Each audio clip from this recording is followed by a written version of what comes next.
Welcome to Growing Wisdom, and we are here with Henry Pat today. We're talking about pruning, and in the middle of the summer, July, end of July, August. Tell me about how we want to be pruning our evergreens, things like yews and maybe boxwoods, and you've got a cripside here. Yeah. How do we do this? Basically, you want to prune the new growth. You don't want to prune too much of the older wood. You generally take half to 2/3 of the new growth off.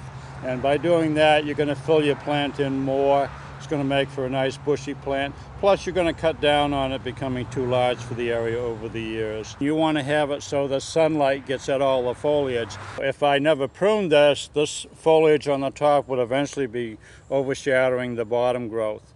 Over a period of 8 to 10 years, you could start losing some of your bottom branches. So basically, you want to have a taper going up. What if I don't want it to get any bigger? Can I prune all of this year's growth? The best thing to do if you're going to do that is do it earlier in the season. That way you're taking off 2 or 3 inches. When you say early, give me a month. I would say the end of June into the beginning of July. What can I do end of July through the rest of the year? Instead of taking off the 2 to 3 inches, you'll end up taking off probably 3/4 of your new growth. I would go down to an area that has a lot of branching, like in here, and I would just cut it off right there.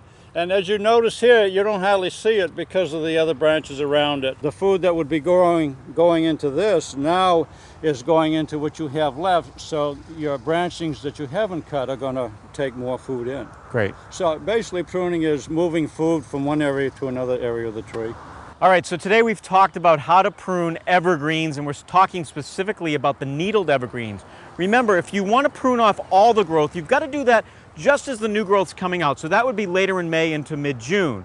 This time of the year, when we talk July, August, September, heading into the fall, you don't want to prune too much, but just prune enough to keep shape. And always remember, let the lower part of your evergreen be exposed to sun. Don't let the top cover the lower part. That's not good. Come back every week for all of our tips here at growingwisdom.com.